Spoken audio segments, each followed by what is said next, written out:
माशाल्लाह ये शंग्रेला रिजॉर्ट है, बहुत ही खूबसूरत जगह और वंडरफुल प्लेस। इस्कद्दू के अंदर, इस्कद्दू से कोई 10 से 15 मिनट के फासले पर मौजूद है, लेकिन वेल डिसिप्लिन, सफाई के लिहाज से ज़बरदस्त इंतज़ामात और ये जो झील है इसका पानी की शफाफियत और उसी के साथ ही यहाँ का माहौल, रैश गाहें, खाने के इंतज़ामात, व्यू पॉइंट्स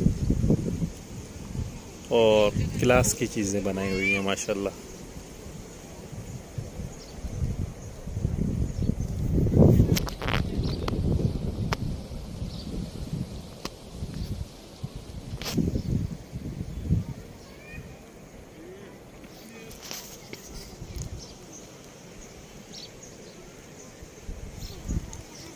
नवाज़ भाई दिल खुश थो वञे, ॾिसो दिल खुश थो वञे।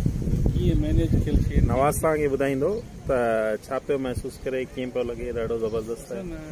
कुदरत जे हसीन नज़ारनि मां हिकु नज़ारो हिते आहे माशाल्लाह। वेल डिसिप्लिन, वेल मैनर्ड माण्हू आहिनि हिते, सफ़ाई सुथराई, लश ग्रीन, माना हथां तरह मेंटेन कयो वियो आहे। ऐं माशाल्लाह हिते सभु अची सुकून लॻनि, थधियूं हवाऊं लॻनि पियूं। अगरि सच्चाई हुजे त माण्हू पंहिंजनि इलाइक़नि में, पंहिंजे एरिया में अहिड़ा रिज़ॉर्ट माण्हू डेवलप करे सघे थो। ऐं हाणे वधीक गॾी खां कुझु करे चवे बिल्कुलु ईअं ई आहे। जहिड़े नमूने सां हीउ त हिकिड़ो ॾाढो ख़ूबसूरत ऐं सरसब्ज़ इलाइक़ो आहे, शादाबी आहे, इस्कद्दू, गिलगत, लेकिन इन खां हटी करे असां वटि थर पार्कर में, ख़ासि तौर ते नगर पार्कर जे अंदरि बि हिकिड़ी झील क़ाइमु कयल आहे, ठाहियल आहे। इनखे इन जा रस्ता, रोड, ग्रास, ग्रीन ऐं पासे जा जेके हट्स आहिनि ऐं पूरो सफ़ाई जो निज़ाम आहे, पाणी जो निज़ाम आहे, रिहाइश गाह आहे, इनखे मक़सदु वेल डेकोरेटेड कयो वियो आहे।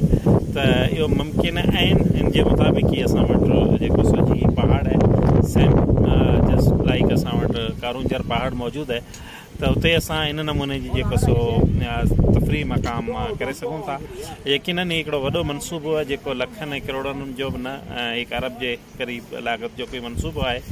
पर जेका इन मां सियाहत थींदी, थर पार्कर जे अंदरि जेका गवर्नमेंट मुख़्तलिफ़ तरीक़नि सां पैसो लॻायो आहे, इंटरनेशनल एनजीओज़ जा मुख़्तलिफ़ प्रोजेक्ट थींदा आहिनि, त हीउ हिकिड़ो ॾाढो ज़बरदस्त प्रोजेक्ट आहे। जेकॾहिं जीअं नवाज़ ॿुधाए त सचाई हुजे त असां सिंध जे अंदरि अहिड़ा बहितरीनु जेको सो सियाहती मक़ाम करे सघूं।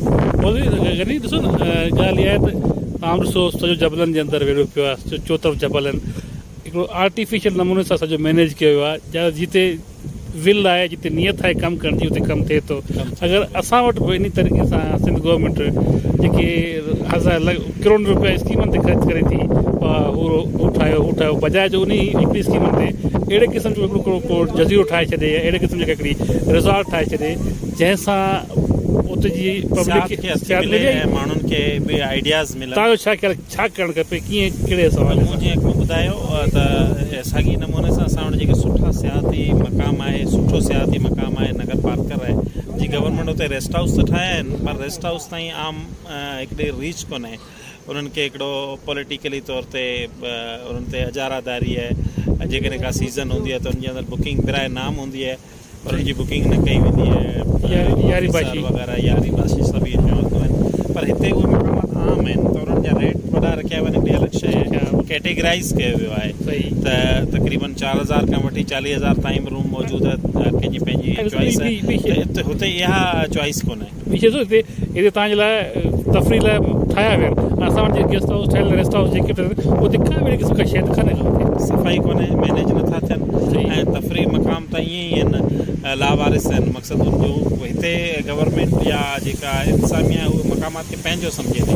तव्हां ॾिसंदा त थोरी थोरी जॻह ते सिर्फ़ु रेस्टोरेंट रखियल न आहिनि, बल्कि यूज़ कराया वञनि था। उते माण्हू मौजूदु आहिनि, पाण छबर जे लाइ ईअं थी सघे थो सरकार अगरि अहिड़ो ठाहे, उनखे प्राइवेटाइज़ करे, के ॿाहिरी एंटिटी खे ॾे जेको हलाए। अहिड़ा कई माण्हू वेठा आहिनि जेके हलाइण लाइ। हिकिड़ो रेस्टोरेंट आयो त उन्हनि हिकिड़ी नवाण आंदी, तमामु बहितरीनु, अञा ताईं उहे पंहिंजे स्टैंडर्ड खे जारी रखंदा अचनि था।